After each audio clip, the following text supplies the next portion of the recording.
Halo jemaat semua, hari ini kita mau diskusi tentang gereja. Nah, apalagi anak muda dan juga mungkin Bapak Ibu yang mengikuti tayangan ini bisa belajar bersama-sama dengan Bapak Pendeta Sumardi pada malam hari ini. Halo Boksu. Halo. Halo Guru. Halo. Iya. Nah, kita mau tahu nih Boksu tentang arti gereja ya untuk kita semuanya gitu. Ada pengalaman Guru gereja?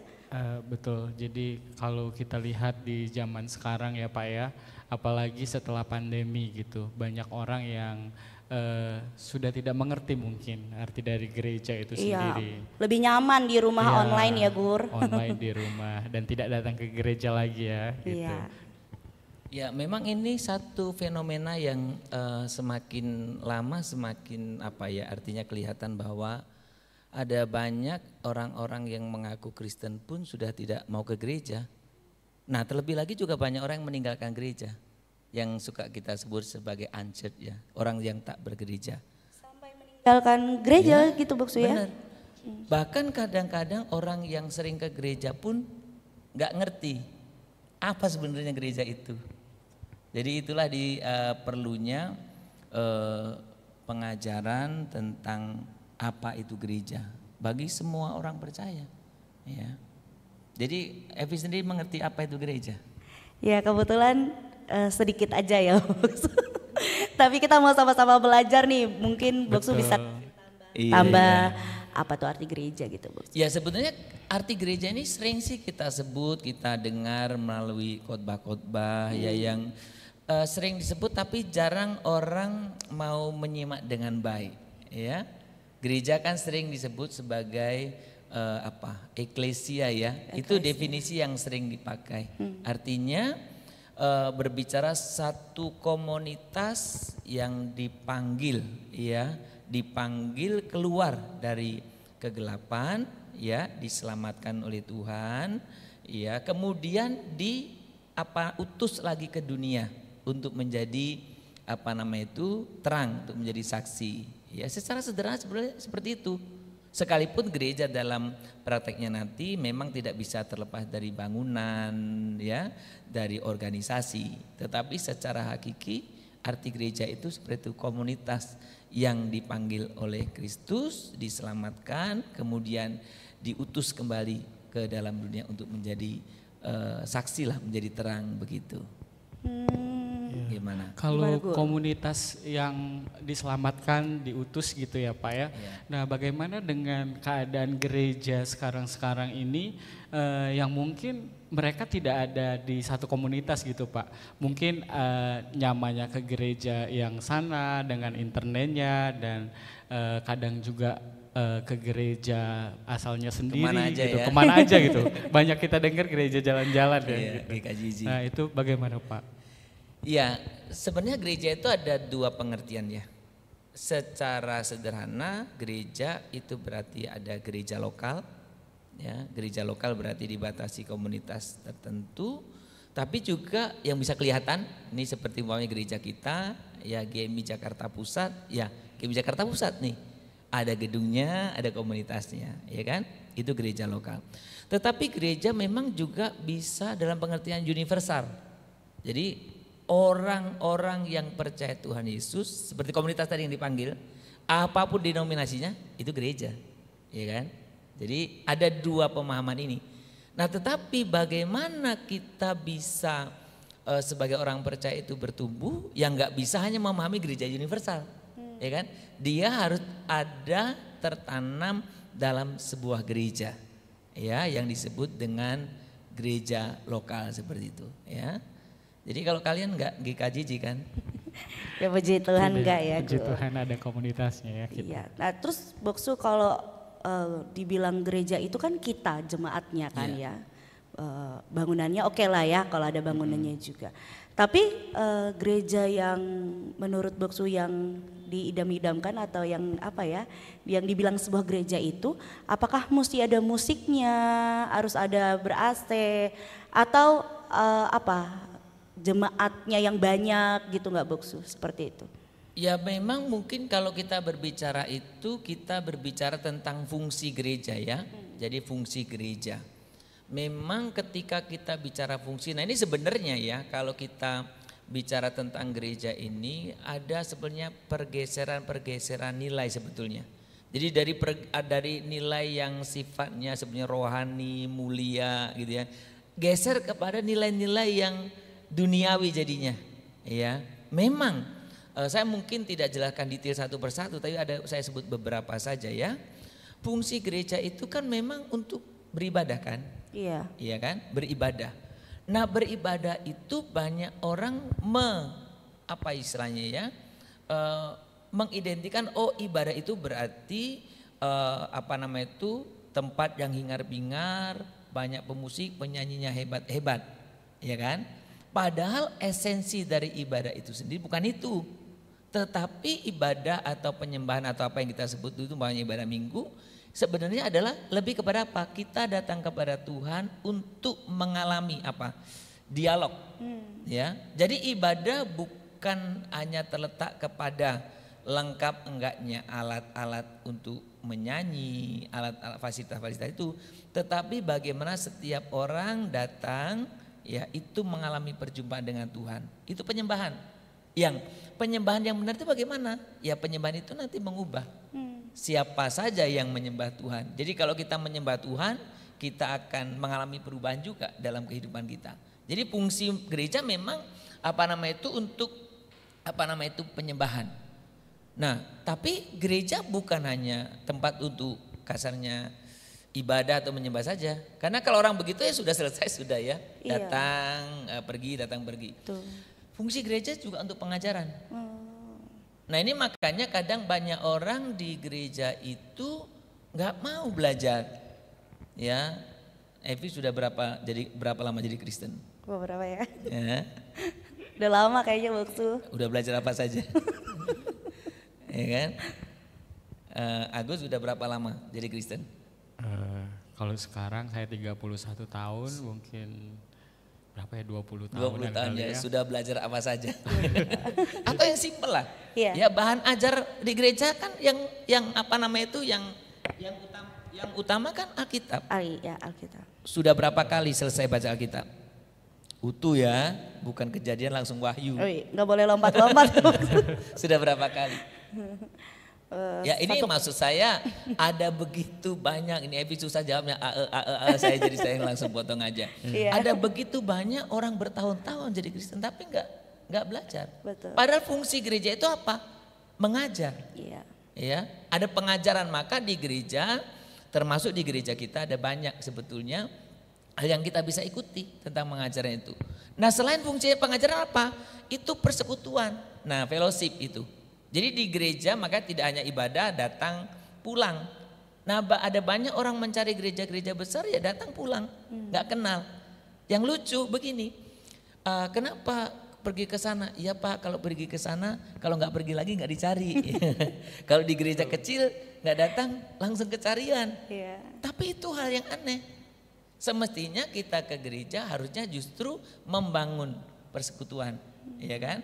Jadi Evi mamanya di sini, Guru Agus juga di sini, kenal dengan jemaat bukan hanya kenal tapi dekat. Justru sebaiknya kalau di dalam gereja itu ya kalau nggak datang kecarian gitu ya. Itulah persekutuan. Dan ini kan menjadi salah satu fungsi utama koinonia ya. Jadi persekutuan. Jadi fungsinya gereja persekutuan. Nah, selain persekutuan pelayanan. Ya kalau Ebi saya lihat rajin ya pelayanan ya. Guru Agus jangan ditanya lagi lah. Pasti rajin juga pelayanan kan. Nah, pelayanan itu apa?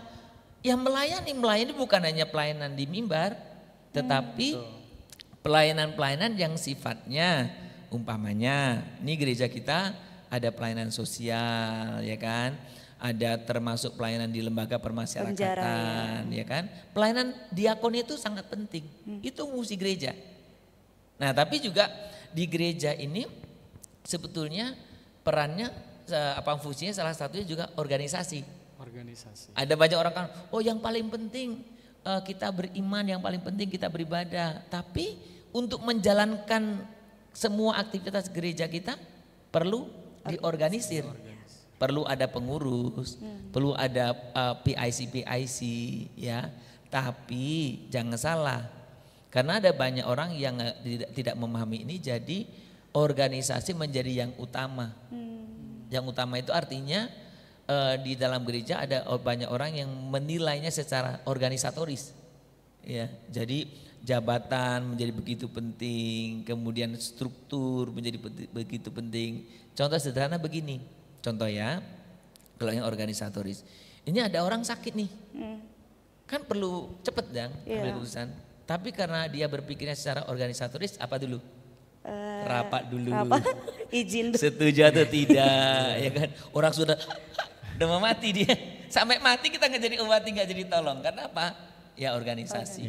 Iya, itu kadang-kadang. Dan yang perlu juga saya sampaikan, fungsi gereja itu apa istilahnya, ordinasi, ordain, apa seperti kalau di dalam apa ya, seperti baptisan, ya kan. Jadi gereja enggak, ya memang Pak itu kan di Alkitab siapa saja boleh baptis, ya karena waktu itu kan belum ada secara apa istilahnya formal gereja kan. Ya. Tapi setelah ada lembaga atau apa istilahnya gereja, ya yang baptis itu gereja, ya kan. Maka dibaptis dimanapun biasanya secara apa namanya melalui gereja, ya. Saya tahu ada gerakan-gerakan yang dia apa istilahnya paracet yang tidak, maksudnya tidak, bukan gereja, ketika apa dia utus ke gereja yang mau dibaptis, menginjili mereka, tapi ketika mau dibaptis dibawa ke gereja. Jadi itu Evi dan Pak Guru itu fungsi-fungsi yang apa namanya itu apa istilahnya melekat pada gereja. Jadi kita nggak bisa salah satu saja. Oh pokoknya saya di gereja ibadah, ya. Pokoknya saya pengen gereja itu pengen berorganisasi saja, nggak bisa. Memang ada komplit di situ. Ya, itulah fungsi gereja. Iya, gereja banyak ya sebenarnya. Nah, untuk kalau misalnya Bapak Ibu teman-teman gitu tadi kan dengar gitu ya Boksu, kayaknya mau milih salah satu menurut Boksu nih kira-kira. Kita mulai dari mana dulu sebagai kita jemaat, sebagai gereja, kita ambil apa dulu untuk supaya kita bisa menjadi bagian di gereja yang tadi menjadi berfungsi sebagai gereja yang tadi Boksu bilang. Iya, ada orang suka bertanya kepada saya juga selama pelayanan kadang-kadang, Pak kalau saya mau bergabung ke gereja Bapak harus bagaimana? Iya kan? Iya. Jadi gitu, saya bilang sederhana, datanglah beribadah. Datang dulu ya berarti ya. Datang beribadah lah. Ada, karena banyak orang ada namanya nggak ada orangnya. Ya, di buku ada, tapi di kehadiran nggak ada. Ya datang beribadah, ya. Datang beribadah, ketika beribadahlah kita akan tahu banyak kan informasi apa, ada kelas apa, ya kan Pak Guru kan, ada pelayanan apa. Ya, awalnya ibadah gitu, ya. Nah kemudian gini, kadang yang fenomena sekarang kan yang tadi kita diskusikan itu, orang hari ini ke gereja sini, hari nanti ke gereja sana, tergantunglah mau ke mall mana. Ya kan namanya hari Minggu ke gereja Boksu. Kadang orang tergantung ke mall mana. Jadi nggak tahu itu ke gereja sambil ke mall atau ke mall sambil ke gereja. Mana yang utama, ya kan? Nggak ngerti. Sehingga dia tidak bisa ambil bagian di dalam gereja itu. Ya, di dalam gereja itu. Saya mau tanya satu hal tadi Pak. Tadi kan kalau kita lihat sudah banyak pergeseran nilai-nilai fungsi gereja itu sendiri. Nah bagaimana gereja itu bisa memahami kembali fungsi dari gereja itu, atau ini tugas siapa sebenarnya Pak? Atau hamba Tuhan, atau kan mungkin banyak juga orang yang belum mengerti tentang fungsi gereja. Ya memang yang utama memang gereja sendiri harus memberikan pengajaran. Ya ini juga salah satu pengajaran yang kita sampaikan ini. Jadi semoga nanti yang ikut mendengar bisa mengerti bahwa apa namanya itu pemahaman tentang doktrin gereja itu penting, tentang eklesiologi. Jadi banyak orang menganggap ya yang penting ke gereja. Nah ada beberapa apa namanya itu gambaran yang diberikan kepada kita tentang gereja. Itu juga sebenarnya memberikan kepada kita pengajaran tentang bagaimana seharusnya kita, ya. Mungkin saya berikan beberapa contohnya saja. Di dalam Alkitab gereja itu seringkali digambarkan sebagai tubuh, ya kan? Tubuh itu berarti banyak anggota tapi satu. Tubuh saya ada tangan, ada kaki, ada mulut, macam-macam, tapi satu. Iya. Ya kan? Nggak bisa ini anggota tangan saya tiba-tiba nanti besok menclok apa atau lompat ke anggota orang yang lain, ya kan? Nggak bisa. Ya saya. Oke. Jadi banyak satu dan terikat. Jadi kalau umpamanya seperti tubuh saya ini, umpamanya tangan saya terpotong, itu ya akan mati dia. Iya kan? Terus gambaran yang berikutnya yang di dalam Alkitab itu, kita itu digambarkan sebagai apa namanya itu, apa istilahnya itu, keluarga. Ya kan, keluarga. Keluarga kan namanya keluarga. Udah berkeluarga belum, Evi? Belum. Belum kan? Evi punya keluarga tapi kan? Tapi punya keluarga, iya. Berapa orang isinya? Isinya ada berlima sama Evi. Iya kan? Kalau cuma satu bukan keluarga dong. Bukan dong. Ya, Ngekos itu namanya. Ya. Jadi namanya keluarga itu ya lebih dari satu. Iya. Komunitas itu. Nah gereja itu seperti itu. Kan nggak bisa kan Evi hari ini di keluarga ini, besok di keluarga ono, besoknya lagi di keluarga ini. Jadi orangnya kamu keluarga mana sebetulnya? Ya kan? Pak kan tapi semua keluarga bagus. Ya bagus sih. Tapi kan kamu keluarga mana? Pak itu juga manusia. Iya manusia juga sih memang. Tapi kamu keluarga di lokal itu kan. Iya, betul. Ya di tempatmu itu. Jadi sama Pak Guru kan. Jadi itulah pentingnya. Gambaran kita begitu kan. Kemudian gambaran yang lain digambarkan itu bahwa gereja itu sebagai apa namanya itu? Bangunan. Ya, bangunan. Ya kan? Sama kan bangunan ini prinsipnya sama dengan keluarga, sama dengan apa tadi tubuh kan. Banyak tapi satu. Nah, kemudian juga digambarkan gereja itu seperti apa namanya itu? Kawanan domba. Kawanan, iya. Kawanan domba. Pernah lihat domba? Saya pernah lihat domba. Evi pernah lihat domba? Pernah lihat. Bukan kambing lo ya? Iya di puncak. Jadi karakteristik domba dan kambing itu beda. Iya. Iya betul. Kalau kambing berani dia sendiri, domba itu jarang berangkat sendiri. Ya, jadi kita itu digambarkan tuh gereja itu seperti kawanan domba. Kawanan domba itu selalu berkomunitas, berkomunitas gitu bersama. Ya, kalau yang suka pergi sendiri itu bukan domba, kambing. Ya. Jadi ada banyak orang Kristen jadi sebenarnya bukan domba dia, kambing sendiri. Tidak mau berkomunitas. Gak mau berkomunitas. Ya, kalau ada komunitas ditanduk. Iya. Nah, kalau domba Kambing, bersama itu. Ya. Jadi ada juga yang menggambarkan itu. Selain itu apa kita ini digambarkan seperti ranting. Ranting itu pohon seperti itu ya, Pak. Betul kan? Pohon itu pohonnya satu. Rantingnya banyak. Iya. Enggak ada kan pohonnya satu rantingnya satu. Iya. Enggak ada kecuali mungkin rangkaian bunga ikebana kan. Rantingnya banyak. Dia di mana? Melekat pada pohon. Ya, jadi itu gambaran-gambaran. Ada lagi gambaran imam, sebagai imam itu dalam bentuk bagaimana gereja diutus sebetulnya. Ya, ada seperti itu. Ya. Wah, udah banyak belajar jadi kita semakin tentang jelas ya? Iya, banyak belajar ya Gur. Betul, tentang gereja. Ya mungkin Boksu dari semua yang kita bahas hari ini, apakah ada kesimpulan yang mau disampaikan? Ya, sebenarnya ketika kita lahir sebagai orang percaya, kita itu seperti kita kalau kita secara biologi lahir, Agus lahir, Guru Agus lahir kan pasti di tengah keluarga kan, enggak lahir sendiri gitu kan, iya, pasti di tengah keluarga kan. Sama kita ketika lahir baru itu kita lahir dalam keluarga yang baru. Di mana keluarga baru itu? Itulah jemaat lokal. Sehingga ketika kita lahir baru bertumbuhlah di sana. Iya, bertumbuh, belajar untuk melayani, belajar dalam pengetahuan, ada banyak hal. Jadi belajar menyesuaikan, menerima, disitulah semakin hari kalau kita seperti seorang bayi itu ya harus ada di tengah-tengah keluarga. Nah apalagi gereja ini kan ketika kita berbicara tentang gereja, Tuhan Yesus kan memberikan satu indikator ya. Jadi katanya begini, kamu bagaimana mengasihi Tuhan yang tidak kelihatan? Ya, kalau kamu tidak bisa mengasihi saudara-saudaramu yang kelihatan. Siapa saudara-saudara kita? Ya salah satu atau salah dua, salah tiga ya saudara seiman. Iya. Ada banyak orang tidak mau bergereja karena konflik. Itu salah. Ini keluarga, jadi kita harus apapun situasinya kita bertumbuh di situ. Nah, yang terakhir itu gereja itu sebenarnya secara